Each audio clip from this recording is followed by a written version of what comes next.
I'm going to go ahead and get started with a quick introduction for myself. My name is Danielle Look. I am the Content Marketing Manager here at Team Engine, where we provide software to recruit, engage, and retain your on-the-go workforce. And in that role, I create tools and resources like this webinar that you'll see on our website and on our social media. One of the newest resources I created is the hiring timeline that Tito is going to be going over a little bit later in the presentation. I will be sending that over to you in a PDF format, along with a recording of the presentation in a follow-up email later today. So by all means, feel free to take notes, but don't feel obligated to lose track of the presentation being busy with notes, because we'll be sending it all over to you to reference later. Just a reminder, if you're hopping in, we're inviting everyone to find the chat function and introduce yourself. So if you have not already, find that, let us know who you are, where you're calling in from, and what company you work for. Before I hand it over to our speaker for the day, I just want to take a moment to thank each of you for being here and, for taking the time out of your very busy schedule to make your business run smoother and make it an even more enjoyable place to work. Candidate experience is really at the heart of the presentation today. And by making these step change improvements to your internal processes so that you can make better hiring decisions faster, you're not just helping the business, you're actually impacting someone's quality of life. And that's not something to take lightly. So again, I wanted to thank everyone for being here. I think this is a very important topic. So let's go ahead and get into it. Our speaker today, Tito Caceres, sorry, Tito, has more than 15 years of combined experience in landscaping and executive recruitment. Prior to starting Bloom Partners Talent Solutions, Tito was a business developer for a landscape contractor and a national account executive for a recruiting firm tasked to spearhead the landscaping industry niche. Today, Bloom Partners Talent Solutions and Tito serve more than 30 clients in the landscaping and facilities management industries nationwide. And he's consistently bringing outstanding people and great companies together in doing so. With that, I'm going to go ahead and hand it over to Tito to take us away. Thanks, Danielle, and thank you all for joining us. Start with, I guess, here we go, a little picture of me. Yeah, we're a niche recruitment firm, primarily focused in the green industry, with direct placements from mid-level management up to executive level roles. We also have a service to facilitate recruitment services for frontline workers. And our coverage is national, from Hawaii all the way to New York City. And we really appreciate our partners and any of our clients that are here today, and any of you that haven't heard of us. Thank you for being here. So let's dive right into it. I'd like to first off start with understanding a little bit of who's here. So what is your role in your company, and what is your current hiring situation? Tito, I've got that poll launched and waiting for responses. You want to go ahead and flip there you go. Yes. All right, everyone. We're going to keep the questions live for maybe another 10 or 15 seconds. We've got a lot of HR generalists and talent acquisition folks on the call. And it looks like lots of people are hiring and it's looking good, but they're not quite there yet. So I'm going to go ahead and end the poll now and share those results with everyone. Great. Thank you all. Yeah, kind of a mixed bag here. So we've got some VPs, HR generalists, talent acquisition managers, and a couple of others. And hiring situation, looking like, for the most part, we're hiring and it's looking good, but we aren't there yet. And some are fully staffed. Kudos to you all. And some are desperately looking to hire. So let's see if we can help you all and what we're talking about today. So two takeaways we want to have from today. Number one, this is a big one, which is what's the cost, your budgetary ramifications of not allowing ample time to hire.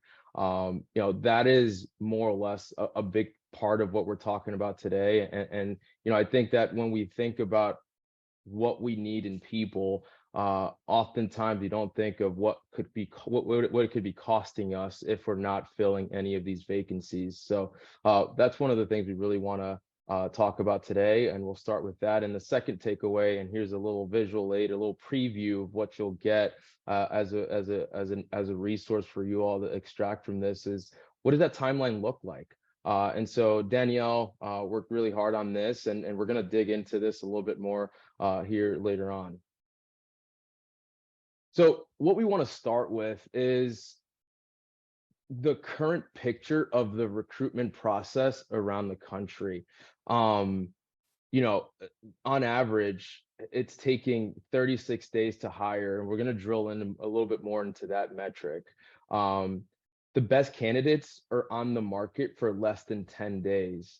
I will say that's something that I see very often. Some of the best talent. It's just something to keep in mind as we continue to talk about the efficiency and the hiring process. Some of the best people are also being highly recruited by your competitors. So that being said, just keep that number in mind, because I think it's something to be aware of and mindful of. 74% of the companies today are struggling to find talent. So not just you all, but let's say 3/4 of the country are all struggling to find talent. So something to think about there, and we'll dig into something that's pretty, in terms of historically speaking, what that's looked like. And the larger organizations, companies with 250 employees or more, are actually struggling a bit more to find people as well and fill these vacancies. According to one other thing I wanted to make quick mention of as well is that according to Glassdoor, job postings will receive on average 250 resumes, of which 4 to 6 candidates will go forward to the interview phase. According to the Society of Human Resource Management, only 8.6% of the candidates who browse career sites apply for open roles. And according to LinkedIn, 70% of the global workforce is passive talent, with the remaining 30% actively seeking jobs. And so definitely see that. And I think that's also something for you all to think about in terms of, long gone are the days where we're, just posting jobs and people are applying. It's kind of actually become the opposite nowadays. So I just wanted to make you guys aware of that as well. Here's a quick picture. It's the study done by Manpower Group that shows a picture of the last 10 years in terms of the U.S. talent shortages over time. If you look there, over the last decade, it's at its, 3/4 of the companies around the country are looking for talent. So something to think about there. Pretty alarming when you think about, in terms of everyone looking for people. It's more than half the country more the companies around the country are looking pretty aggressively, and it's something to just be mindful of. Again, thinking about, this is the picture of the U.S. recruitment right now, the recruitment process around the country right now. A little bit more on that. These are numbers we see and probably aware of. The unemployment rate. This has been, kind of up and down, but fluctuating between 3.4 to 3.6% over the last, I'd say the last 6 quarters. It's probably been consistent there. What I'll say to that is that is the national average. However, for some of the industries, especially that we're dealing with primarily, like the landscaping industry, that is actually a little lower, or potentially even below zero. I mean, the market is a lot tighter for some industries. But again, just wanted to shed some quick light into some of the numbers that you all have seen according to the U.S. Department of Labor. And here's another number: 62.5% is the labor participation rate. That metric there more or less talks about people that are applying, the participation rate, or essentially people that are applying to job postings, according to the U.S. Department of Labor, that number is actually down to what it used to be back in the 60s and 70s. So historically low. And again, just to emphasize, in terms of what we're dealing with today and what we're seeing today across the country, these are some averages.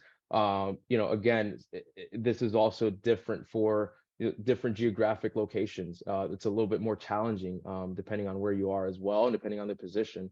Again, just something to provoke some thought as we think about what can we do to essentially become a little bit more efficient to fill these vacancies that we have within our organization a little quicker, right?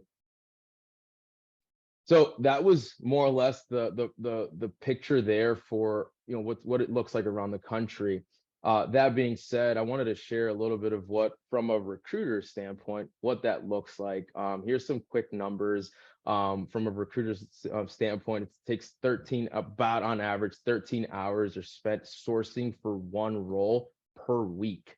Um, you know, uh, Part of most recruiters, whether you're internal or external, that's a big part. If you think, and this is just one role, it's a big part of what we do. And so you just kind of thinking about, that's a lot of time just on one role per week that it's taking. I mean, especially if you're thinking about a 40-hour work week. So just something to be mindful of. Here's another number: 60% of job seekers quit long and complex applications.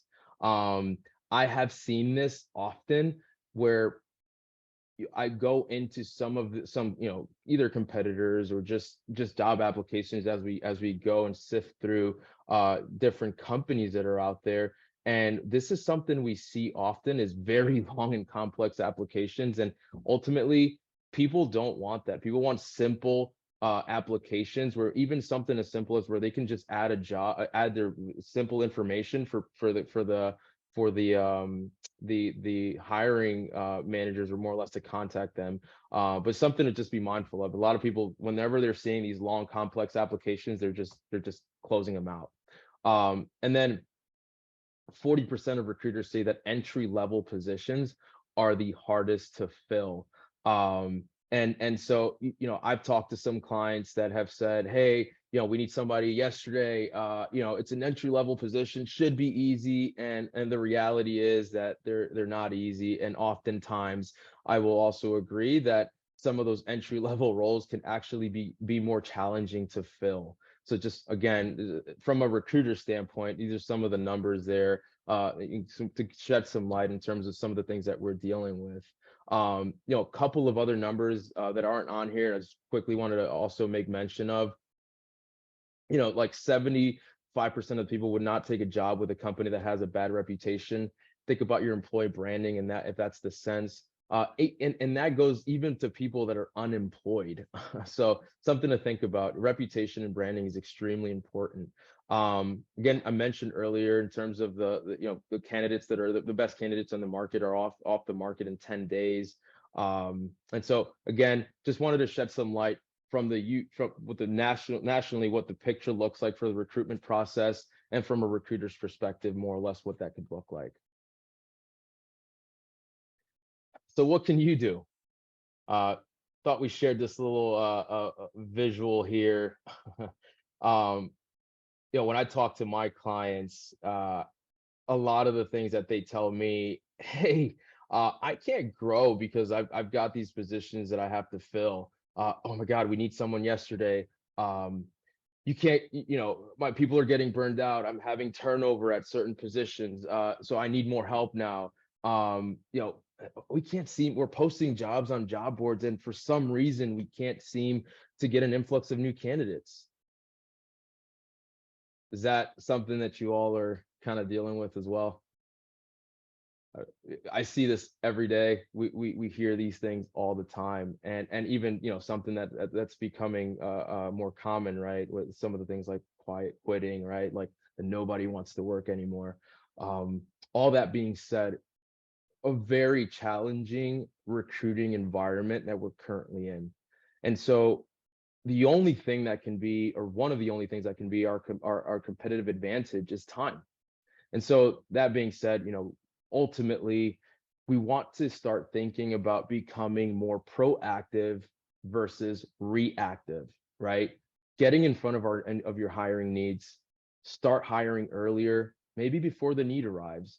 And we'll talk a little bit more about best practices, but just something to keep in mind is speed to hire is ultimately one of the only thing that you can have, because like I said, and this is a great example here, this little visual here, everyone's dealing with these things and these challenges. It's not just you. And so you kind of have to think about what your competitors are or aren't doing and what you can do to more or less become more efficient with your hiring process. So that being said, now that we've got an understanding of what everyone's saying and more or less the picture, the what the process is looking like nationwide, paired with what from the recruiter's perspective, let's dive into what the more or less it could be costing us, in terms of your cost per vacancy metric, right? So do you know your cost per vacancy? And we'll open up the poll here.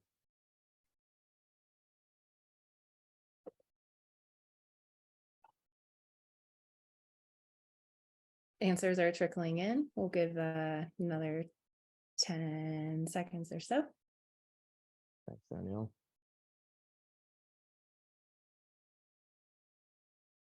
All right. There we go. Well, here you go. Great. So just one person knew what it is. Several of you know what it means, but don't know how to calculate it. No clue what we're talking about here. We got one, and then 3 don't know. So appreciate the participation there. Look, ultimately, all employees contribute to an organization's overall revenue, right? More or less, when any team is short-staffed, customer service usually suffers, which more or less has an impact on customer satisfaction and other key metrics or key performance metrics as well. So this is a metric that if you tie it to the time to hire can be extremely important to understand what it could potentially be costing your company. So it's pretty alarming when you see it, but we figured we'd start with this because this is an extremely important metric we think is valuable for most organizations to have an understanding of. So here it is. So 3 easy steps. Step number 1, take your annual revenue, you divide that by the number of employees, and then you'll get your average employee revenue. Step number 2, take your average employee revenue and you divide that by 261 working days and you get your daily average employee revenue. Then step number 3, you take your daily average employee revenue and you multiply that times your average days to hire, and then you're getting to your cost of vacancy or your potential revenue loss.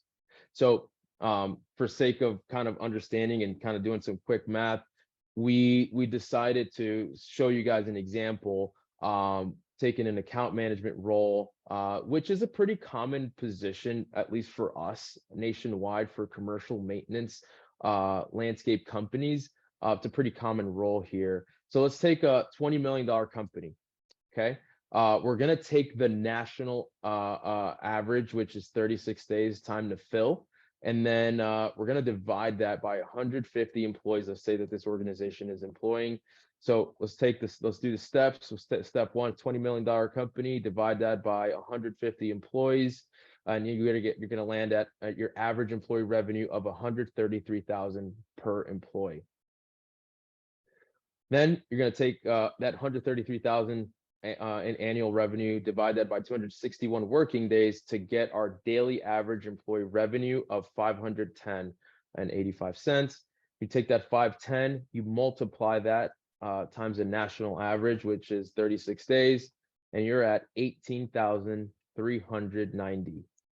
as your cost of vacancy or potential revenue loss. So that account manager position could be costing you 510 a day, and that's essentially 18,036 days.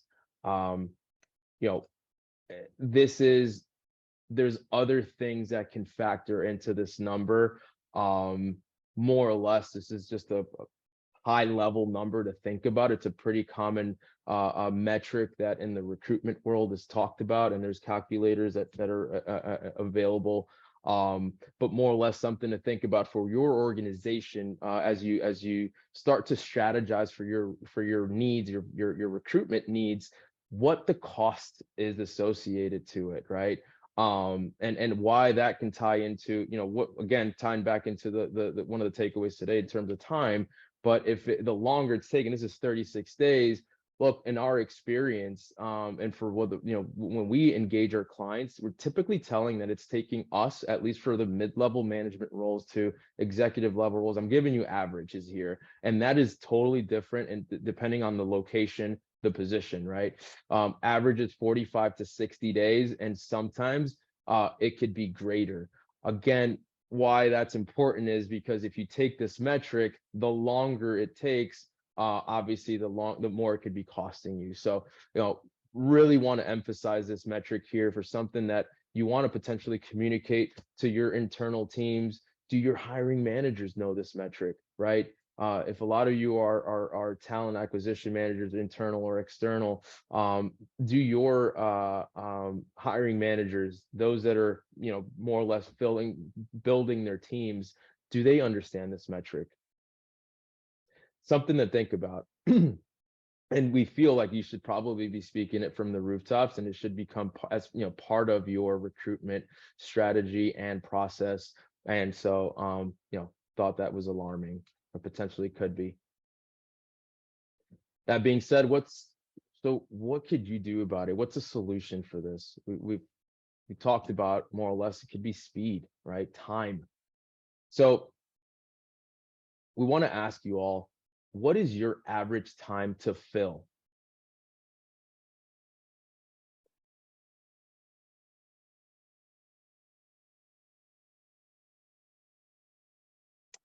And so while you all are answering, thanks Danielle. So while you all are answering that question, I wanted to just show you all a quick slide.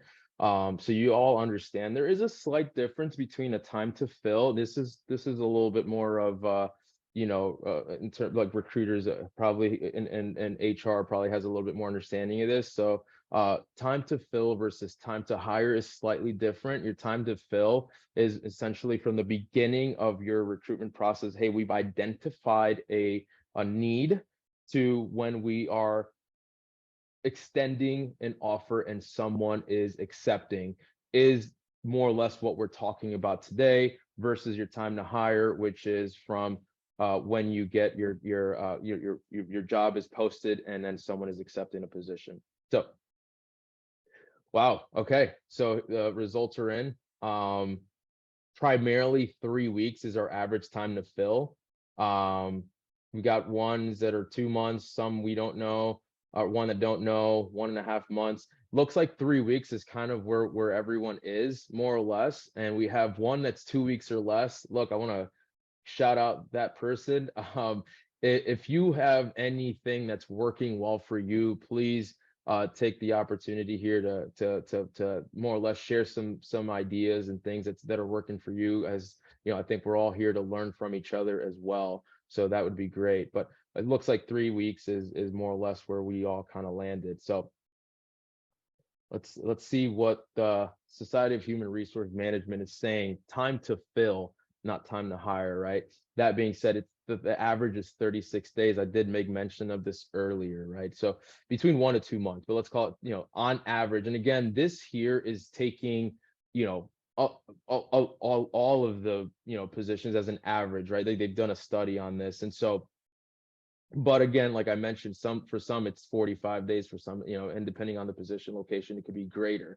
So just something to think about. This is more or less just a quick glimpse of what, the national average is looking like today, just 36 days. And looks like a lot of, three of you, it's a little bit less than that, 3 weeks, which is probably in par with that, 30, a little less than that 36 days. So which is great. Just something to be mindful of. So which steps take the most time in your hiring process? I wanted to open a poll here. And how long is your average interview process? Tito, while we're waiting on those results of this poll to come in, I thought it'd be a good time to call out a question that came in the chat from Lori. She's asking, how can I calculate time to fill or hire for positions that are quote unquote evergreen, meaning they're always hiring for the same position throughout the season? Yeah, that's a good question. Lori, this is taking into account the entire organization. If you want to spell, like, kind of break it down to those evergreen roles that are constantly open, and I appreciate that you bring that up, because that was one of the things that, in terms of a strategy, things in terms and best practices, there are some calculations you can find that are a little bit more suited to break it down that way. I wanted to just to kind of show you all a big picture average, right? Just a number where everyone can kind of chew on. For sake of time, Lori, I don't have, we could more or less talk about this offline, but there is a calculation to kind of break down some of those evergreen roles. So which steps take the most time in your hiring process? So the results are in. Screening candidates. All right, that's the what takes the longest. Conducting interviews, looks like that came in second place. And then we have evaluating candidates, scheduling or rescheduling interviews. So we probably it looks like this, if we kind of take the conducting interviews, scheduling or rescheduling interviews, looks like those two, that's 5 of the participants are looking like, okay, so that there, and then number 1 is screening candidates. Okay, so and then secondly, how long is your average interview process? 1 week, less than a week. Okay, so mostly, a week plus, right? Thank you all. That being said, we're going to jump into the components of the hiring process. Okay, so the hiring process has a lot of components, and when we think of these components, we have to tie time to each one of these, right? HR planning, again, so if you look down, I'm just going to HR planning, recruiting, and selection. If you look down at the goals without reading those components, these are just goals, best case scenarios. They're totally different for every one of you and your organizations. We want to just kind of give you all something to think about. But more or less, each of these things take time. And what we just looked at is screening candidates is taking most people the longest. And interviewing candidates is taking people the longest. And if you look at the recruiting part of this, of the hiring process, you look down at the last 2 bullets, pre-screening candidates and interviewing candidates is essentially what's taking us the longest. And so that being said, we don't have the time to dive into all of these different components because all of these take time. We'd be more than happy to help you. The team at Team Engine is more than happy to help you with any of these components after this call, and more or less talking about how we can, become a little bit more efficient in any of these in particular. And we as well would be more than happy to. That being said, we want to just today, for the sake of time, we want to just talk about one, which from our perspective is typically one of the most challenging ones, and it's interviewing candidates. And again, to be fair, it looks like both of those, the screening candidates and interviewing candidates, are typically some of the toughest ones and most time consuming. So for this, we're probably just going to dive into the interviewing candidates.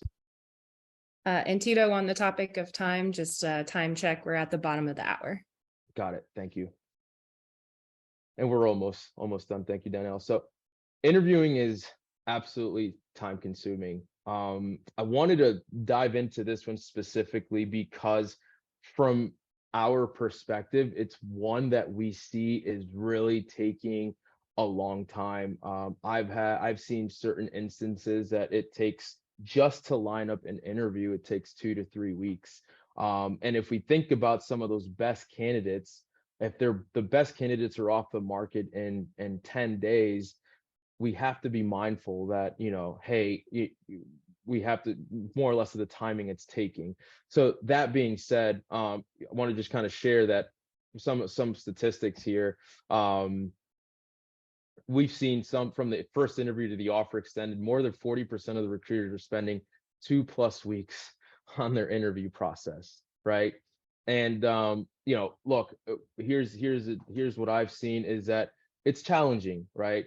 If you take that in terms of who's involved in filling these vacancies and who's involved in interviewing, there's a lot of moving parts. And so things like, number one, scheduling with the appropriate person, whether maybe sometimes that process could be different for everyone. Is it the HR manager, and then after the HR manager they're talking to another hiring manager, then after that it's a panel interview. What we've seen works well and what we recommend, and this is just, again, just to kind of emphasize to become a little bit more efficient, is talk about these things at the front end, set those proper expectations more or less, because here's what can happen is, and what we've seen is, we're going to create a poor candidate experience. And I don't think that the candidate experience is talked about enough, but it does play a big part. And if you are looking to fill your vacancies ultimately with the best people, hopefully they feel like you are efficient at the front end even before you bring them on. And this is wherein lies an opportunity. And so, wanted to bring that up, as talking about the candidate experience. Think about that, and when you're planning on, hey, how do we figure out how to become more efficient with the interview process? What we've seen, again, to reiterate, at the front end, if you've identified a position, and you're thinking about, hey, we've got these needs, spell out who are the hiring managers, who is going to be a part of this interview process. Once you've identified that, have we had conversations with them to let them know, hey, we are looking to fill this position. Can you make yourself available? Once we screen a candidate, right? That's a time-consuming component as well. And there are different tools and things to help maximize that as well, or to be more efficient with screening candidates.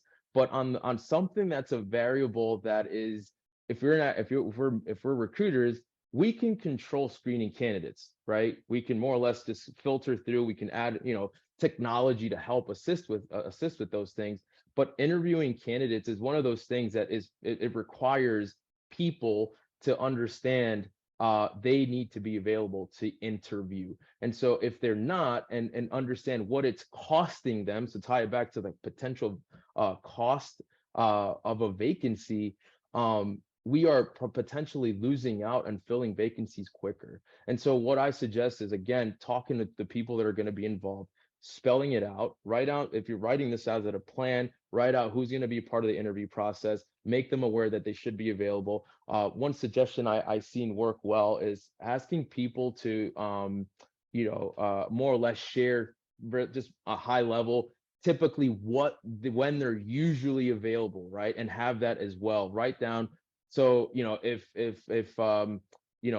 hiring manager 1 and hiring manager number 2, hiring manager number 1 is typically available around X time on X days, and hiring manager number 2 is available X times X days, have that as well, so that you can just say, once you screen the candidate, you spend a lot of time on that, and you're about to schedule an interview, then more or less you have an idea, and you can share that with the candidate to more or less schedule those interviews. And I say that, I can't emphasize it enough, for us, from our shoes and what we see, it's one of the more or less what we call low-hanging fruit. That's a major opportunity there to more or less become more efficient in the hiring process. And again, then it ties into a candidate experience, and if it's positive, you will more or less see that you're going to have greater results in filling those vacancies. So again, interviewing is time consuming, scheduling is time consuming, rescheduling is time consuming, But if you're having these conversations and making people aware that there is a cost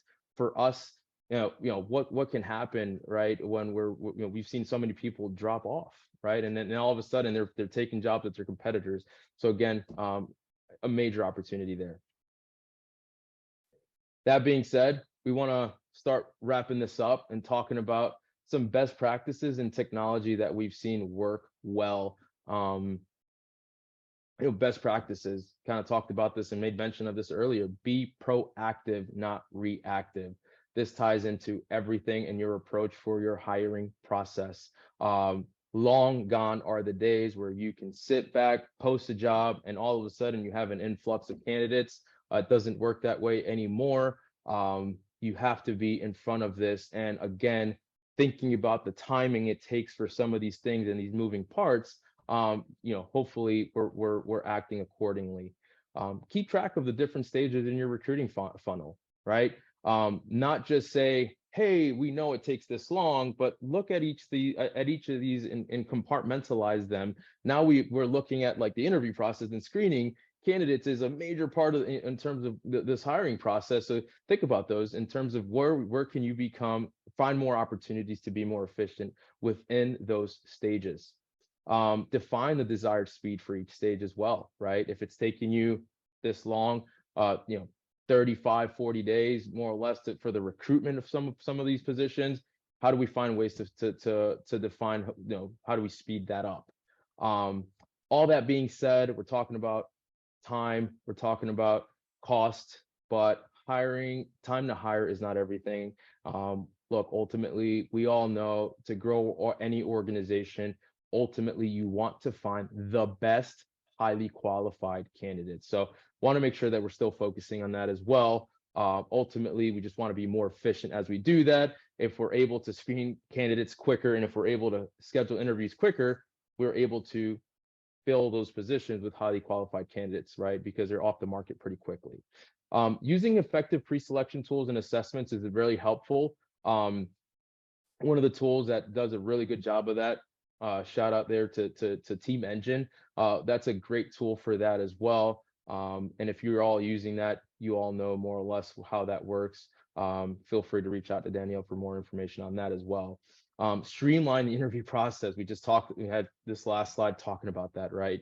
Ultimately, what we want to avoid is getting ghosted, right? And how often do we see this? Hey, we've got a great candidate.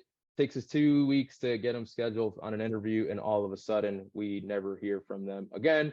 And now we're back to the drawing board, right? So, another something else in terms of what some of our clients are doing is hiring us, external staffing and recruiting firm. This is what we do daily. If you don't have the time to do these types of things, a lot of staffing and recruiting firms are set up and have a lot of tools to maximize efficiencies throughout the hiring process and more or less, hopefully, fill a lot of these requisitions in a more timely manner. Loosen the job location of the job. We're in the future, and part of that is, remote and hybrid options. They're extremely attractive. If you're able to, that also can help you streamline. Maybe if there's some positions you can think about doing that too, that will also help you open up the talent pool around the country as well, whether it's work from anywhere or work from home. And then something Lori asked about earlier, keep your evergreen roles open throughout the year. What I'll speak on that is, listen, if you're needing, especially for the industry we're in, which is there's a lot of seasonality that plays a part. If you know that you're going to have to fill a position by a certain time, then you have your peaks. Does it make sense if you know it's going to take you at least on average, a national average of 36 days? If you're looking to fill some seats by April 1st, start thinking about, let's start, recruiting 2 weeks before. Probably not. Maybe what if you leave that open throughout the year? And again, going back to the point of most of the candidates are passive. You could start building a pipeline of talent, right? And people are, if they feel that throughout the interview process if they have a positive candidate experience, now potentially you could just reach back out to them because you've built a relationship with them. They know what you're about, and they'd be happy to join you when the time is appropriate. So something there to keep in mind as well as a best practice. Technology. Everyone has a different technology deck.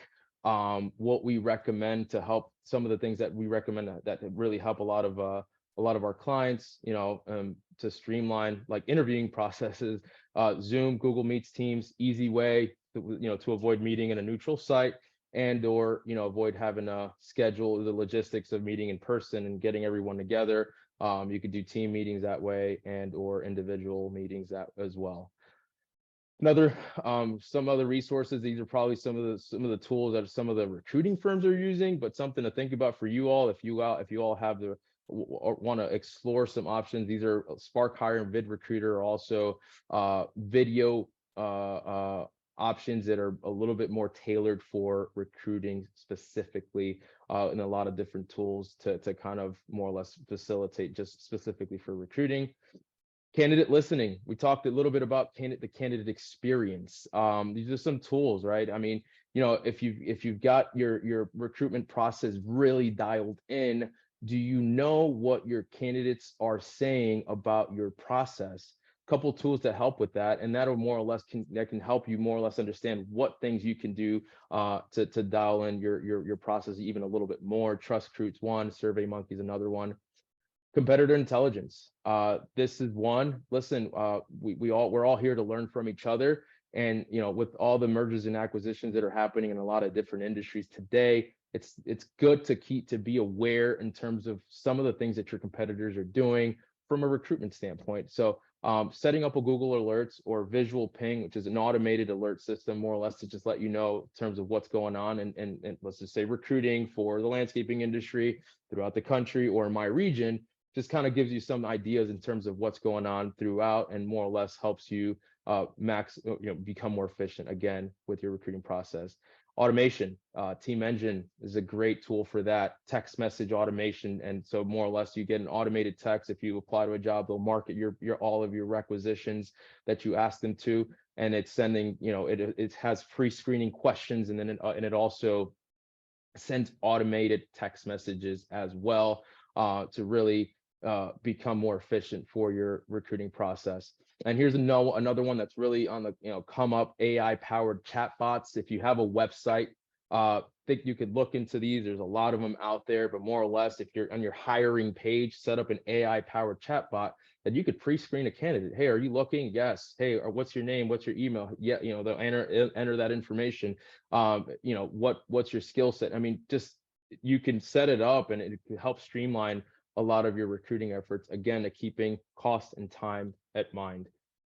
So those are some. There's a lot more others, one thing I didn't add on here, Calendly is a great tool that I've seen some clients use.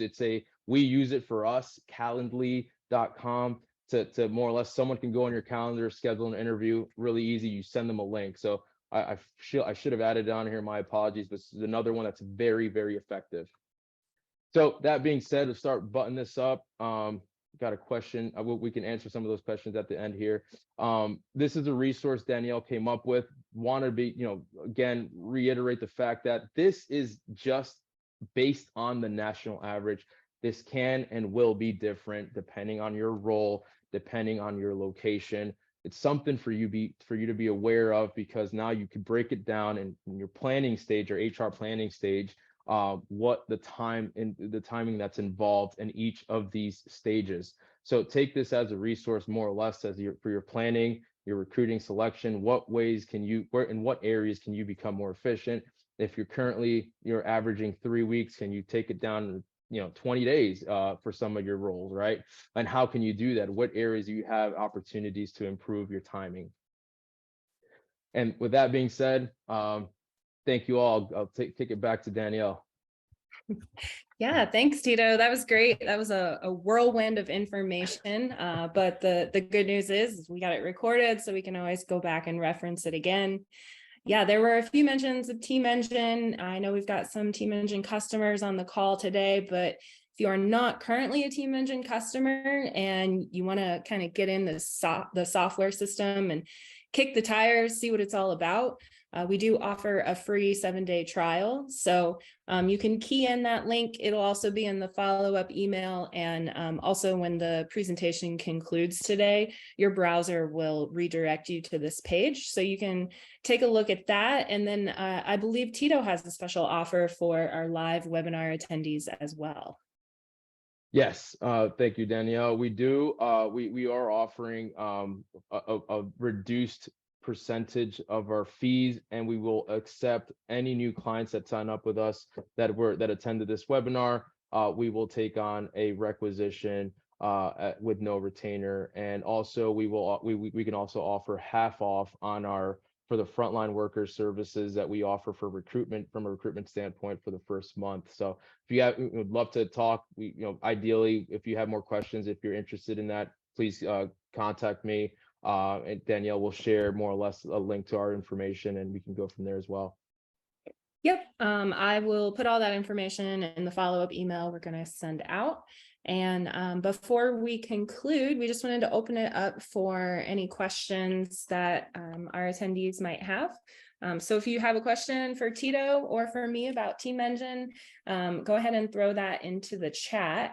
And while we wait on you to type out those questions and send them through, I made a note from earlier in the presentation. One of the first things you talked about, Tito, was that entry-level positions are hardest to fill in your experience and according to the statistics. And that's a little counterintuitive. As you mentioned, people are like, oh, it's just entry level, we'll take, just anybody who's walking and breathing. So I was wondering if you could maybe just elaborate a little bit on why those entry-level positions are so difficult to fill. Absolutely, Danielle. I'm going to just shed some light in terms of most recruiters, right? We're counting on resumes. We're counting on, especially from a professional side of thing, like a little bit more mid-level, associate level to executive level. There's a lot of more information. People are posting, they have LinkedIn profiles and things like that. So when we're looking to, when we're looking at some of those frontline workers, unfortunately, from a communication standpoint, is not as effective. They will not respond as quickly. And unfortunately, sometimes even their resumes aren't really, really telling in terms of what we're really looking for. And so it makes it a much more uphill battle to really figure out who and what these candidates' skill set is in comparison to some of these other roles, which makes it a lot more challenging, if you will, to fill those positions. We've seen, and we've tried, but unfortunately, that's why, if I kind of refer back to, when I ask what's taking the longest, screening candidates, there's a great show there that, screening candidates, well, why is that, right?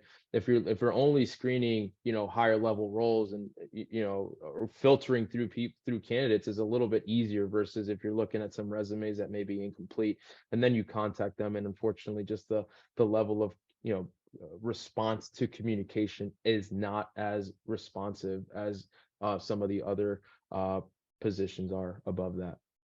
Yeah, that definitely makes sense. The volume's a lot higher. You have a lot more people applying to these entry-level positions, and then they have fewer credentials to help with the screening process. And so you just have to invest more time in talking to them and seeing if they have true interest in the job, right? Which is one of the ways that Team Engine is really helpful in that screening process. I keep thinking about the ghosting GIF. That's a problem that we hear about a lot. And, let alone once you get them talking to you and you can then ask questions to figure out if they're the right fit or not, sometimes they won't even answer you. So that's one of the, I think one of the coolest features about Team Engine is we call it an interest confirmation text. So once, somebody submits an application, the system will, if the application is complete and has what it needs to kind of screen that person, then they'll just fire off a text and say, hey, we got your application, wanted to know why you're interested in working with our organization. And really all you're doing there is a pulse check. You're trying to get some kind of a response to be sure that this person's worth investing your time in trying to get on the phone and whatnot. And so that's a really helpful way that Team Engine helps kind of slim down that process. Sure. So we haven't had any more questions come in. So, any parting thoughts, Tito, before we wrap up? No, just I would say, for the industries, for a lot of those industries that are a little bit more seasonal, we hope that you could take this and just at least have some awareness in terms of time and the cost associated to not thinking about time, because you have a lot of opportunities to stay ahead of your competition, and hopefully that's what you took away from this. Yep. All right. Well, thanks everyone for attending. Be on the lookout for that follow-up email to take advantage of these offers, and we'll see you at the next one. Thanks. Thanks, guys. Bye.